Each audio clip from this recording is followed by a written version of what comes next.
Ladies and gentlemen, thank you. Listen to Pavarotti. Can I be your superhero? Hello, welcome to The Revealing. I am your host, Pavarotti, and I'm here to discuss the Idaho 4 case. And this is video 1 of 2. I did that out of respect for my guy Harsh, because I'm going to react to the video he put out this morning. And you know what? Harsh and I may not agree on much as it relates to, who's responsible for this case. But one thing I think we do align on very well is being able to read the tea leaves, because he has seen what I had seen yesterday, and that was the new documentary that's coming out on Netflix. And I think he's noticing the same kind of things that I'm starting to notice around this time frame. We've talked about this for a while now, and we've got till the 23rd of July for the defense team to file something to save a couple of days, as far as the way that I interpret the law, on being able to file for post-conviction relief and save a little bit of time for a habeas corpus petition.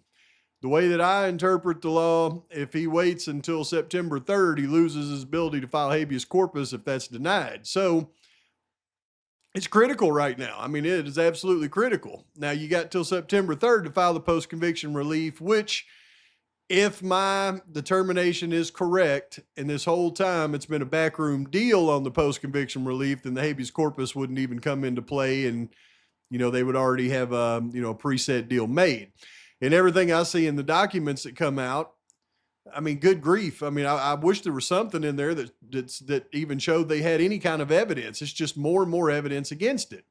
But I believe Harsh has noticed what I'm noticing, and that is the ramp up of the mainstream Morons and docuseries with BS that is going to be permeating the airwaves between now and that post-conviction relief deadline. They're taking the people that were brainwashed before and making sure they re-brainwash them before anything can happen. I mean, it's quite obvious. But we're going to listen to what my guy Harsh has to say on this subject, and I think we're going to be aligned quite well. So let's listen to what he's got to say. Hello there, how is everyone? I hope you're well, you amazing, beautiful, wonderful people. It's Thursday, baby. Thursday. Thirsty Thursday. You're looking absolutely amazing. I'm going to get straight into the meat and potatoes. And yes, I am outside yet again. I've noticed that Harsh always says that he's thirsty on Thursdays. In the UK, do y'all shut off the water on Thursday or something to conserve it? I don't know. Oh, and by the way, up there is a QR code. Join that QR code, head over to the WhatsApp channel so you can get upload details, so you don't have to rely on YouTube doing it. But anyway, like I say, straight into meat and potatoes, because there is a docuseries coming out, a new one, on Netflix. It's going to be a 3-part docuseries. My first thoughts, because it's Thirsty Thursday. I wish we have to stock up on bottled water for Thursdays for Harshy. Remember, Harsh, not just that, it's going to come out almost exactly the same time as the Amazon Prime new addition to their docuseries, and they're going to be promising, interviews with law officers that we've never seen before, right? Thoughts were another one. There we go. Secondly, I was thinking this is a good time, and then as we approach yet again a kind of a pinnacle point in the Idaho 4 case, as Bryan Kohberger reaches that threshold between the point of, would you say the point of no return? You would expect, really, that if Bryan Kohberger and Ann Taylor are going to do anything, then it's going to be before that September, I believe it's the September the 4th, I believe, that deadline. Anything after that, I personally, I think if it's not done by then, what are they going to do? What are they going to do? I personally agree with you, Harsh, and if it's not done by then, I'm going to stop trying to point out everything that's ridiculous about the Kohberger angle in this case, and just focus on the actual case itself. You've got all the information. You can see what's going on. If that has any relevance, then look, it's going to happen then, surely. What would be the benefit of waiting until after that? I don't know. Some would argue, what was the point in going down this route in the first place? Why not just go to trial? But look, who are we to question things? Well, I would argue that the reason to go down this route instead of going to trial is exactly what we're talking about in this video that they're about to ramp up, which is the mainstream Morons and all of their narrative pushing one way that was happening on a level that was, I mean, almost unheard of before this thing. But what's interesting is listening to what Harsh is saying right here and then taking into consideration everything that just came out and all that information in there. I went through and I tried to find the one thing that the morons would freaking jump to and skip over every piece of exculpatory evidence at all the docs. And it was the Amazon purchase of the K-Bar. And I'll be danged if I haven't seen articles already. Tony Bruschi's little bald-headed bowling ball head having butt. He's about 3 foot tall, round with a bowling ball head.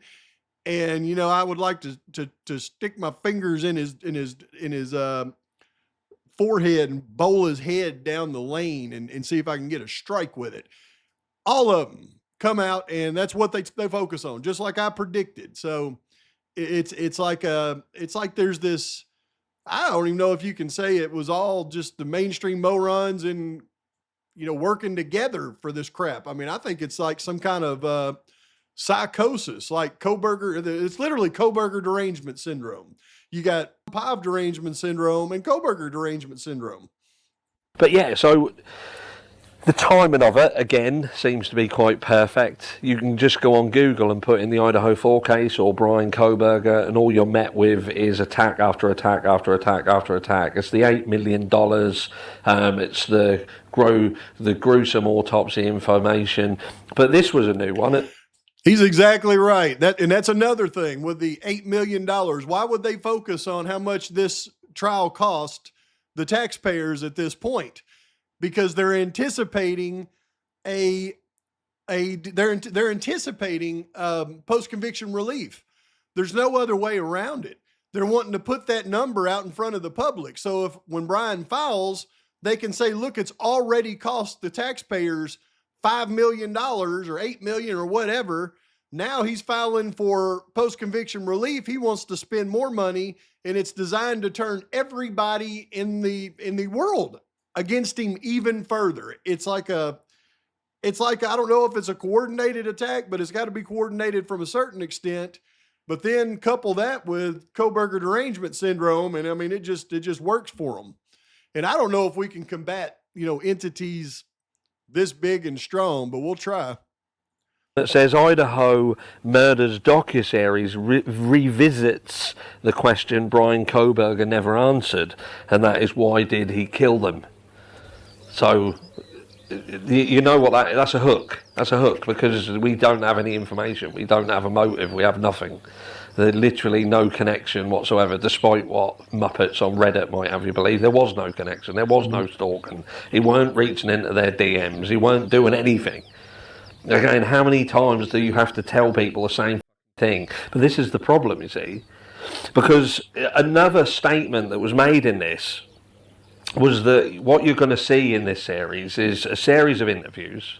You're going to have exclusive access to family and law enforcement and people like this that we've seen previously on the likes of Dateline and you know, all of those sort of things. We've already seen multiple hit pieces come out, and we've seen it. We've seen it all.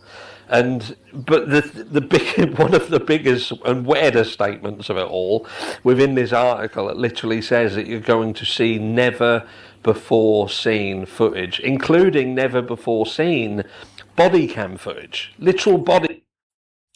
I guess they're going to show us never before seen body cam footage of them taking a leak or something, because I don't know what else they could show us. But I'll stop it right there, and I'll put the link to Harsh's video in the description. But he's exactly right. And I can see Harsh's frustration, like when he talks about going on to Reddit and all of the lies that they continue to push on there. No matter how many times you tell these people their lies, they just keep on, and it's like talking to a wall. I kind of felt for Whitcomb yesterday as he was giving an interview with Miranda Devine. And he was going through, and naturally he's pushing the book, but he's also pushing some facts. I mean, I give him a little bit of credit in that interview. And as he's going through and he's trying to explain that there is a lot of unanswered questions and people need to keep an open mind and take a look. And then as he's doing that, you got Miranda Devine smiling and going, well, yeah, there was so much evidence. I mean, it's like she doesn't hear a word he says. She smiles and she's engaged, but then she regurgitates all of the mainstream morons talking points on all the mountain of evidence against Koberger. And I can see Whitcomb's face and he's sitting there like, God, you dummy, but he can't just say it. And it's just frustrating to people that's actually looked into the case and they know the truth, and they have to talk to people that are just like walking blind zombies on thinking that there's all kinds of things that the state has against Koberger that they don't have. It's all wrong. But I appreciate Harsh going through this, and I just wanted to take a minute and touch on that.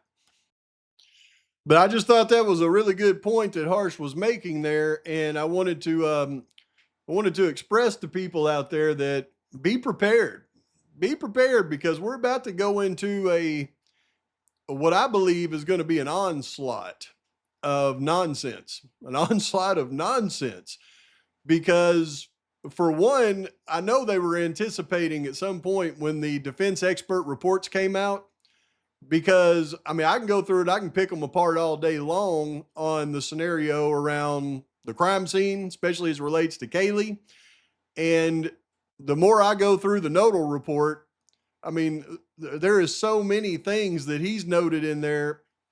It makes me even question whether or not that was really going to be his determination or not, because as we go through it, and I'll go through in detail on that one, he gives so much information. He was very detailed. I like nodal.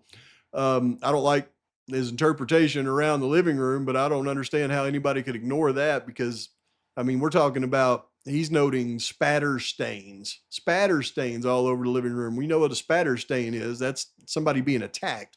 But anyway, there's so much information. You got Barbara Wolf going through and clearly stating that if it was a K-bar used, it was the K-bar with the serrated edge, and another knife that was much smaller than the K-bar. I mean, I believe that based on the report, she's being very conservative, because I believe there's actually 4 different knives used, and it's pretty clear in the autopsies to me, you know, the types of knives those were. But there's so much information. We now know that there's 3 different identifiable shoe prints in the room with Xana.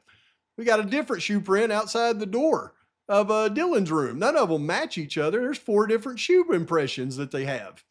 I mean, for them to continue to say this is a one perp crime, they know they all know they're in trouble. So they better double down, because they've said so much up to this point.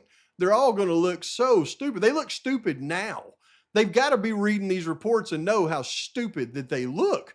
But I mean, it's just they got some kind of derangement syndrome. And here's one other thing that I do want to point out.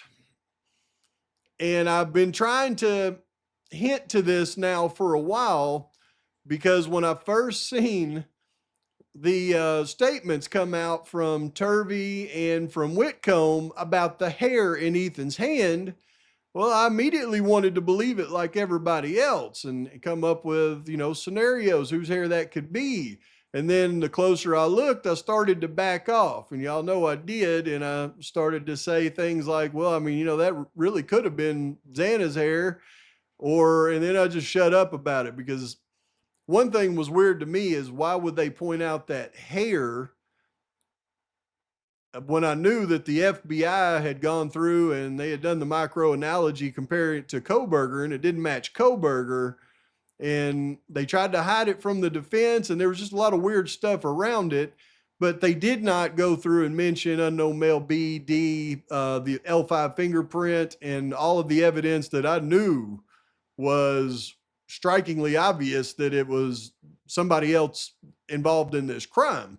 And they focused on the hair. Well, I'm going to warn everybody out there, before you start really hammering the hair in the hand like I've heard everybody do, I'm not going to do that report for a while because I don't want to just point that out, because if it's caused, if it's gained a little traction in the community and it's a good talking point, that's fine.